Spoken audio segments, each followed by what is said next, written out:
Ceci n'est pas un secret, de nombreuses études le démontrent, l'activité physique contribue grandement à la concentration et bien entendu à la réussite scolaire des jeunes. Le milieu scolaire a un certain avantage, il peut rejoindre les jeunes de manière la plus facile.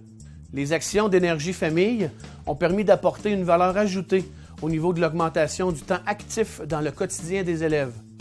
Les Midi Gars et Filles actives sont deux exemples de projets qui ont rejoint la clientèle au secondaire.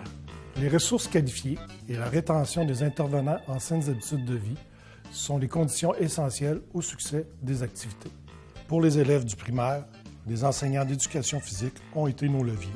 Par la formation de jeunes leaders, ces spécialistes des saines habitudes de vie dans leur école ont eu du temps de reconnu dans leurs tâches éducatives pour assurer la gestion d'une cour d'école dynamique et des pauses actives dans les classes. À l'école primaire du secteur des Coteaux, en collaboration avec le conseil d'établissement et en lien avec leur projet éducatif, le financement d'Énergie Famille a permis d'ajouter 150 minutes d'éducation physique pour toute l'école.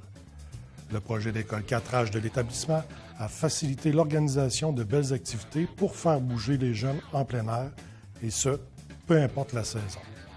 Les titulaires de classe et toute l'équipe école ont pris part aux activités établissant du même coup des liens de confiance solides avec les élèves. Pour assurer une relève d'intervenants, le regroupement Énergie Famille a également misé sur le projet Ado Leader. Nous avons fait appel à des jeunes passionnés de leur sport au secondaire pour animer les activités sportives parascolaires sous la supervision d'enseignants. C'est sûr que d'avoir des ados leaders, ça nous aide à avoir une vue d'ensemble de tous les élèves. Au lieu d'être concentré dans un petit groupe, on peut se promener d'un bord à l'autre, ce qui nous permet de faire des interventions communes pas mal plus.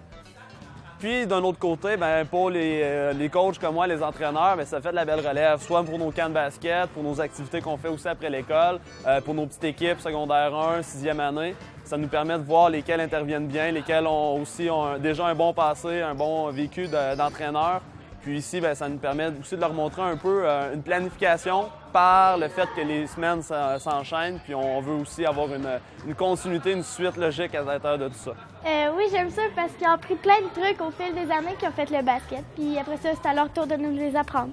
Oui, puis tous les petits trucs qu'ils nous donnent, un jour, ce sera peut-être à nous autres de les apprendre à d'autres. Et aussi, ils nous encouragent pour notre réussite et pour qu'on persévère au basket. Malgré les défaites, ils continuent à nous encourager. Comme on peut le constater, les enfants sont les grands gagnants. À chaque année, une trentaine d'ados leaders sont formés dans différentes disciplines. Au moins 10 % d'entre eux reviennent s'impliquer comme animateurs ou comme entraîneurs. Ces bénéfices évidents ont convaincu le sport étudiant de la Commission scolaire Arcana de poursuivre cette action au-delà du financement de Québec en forme.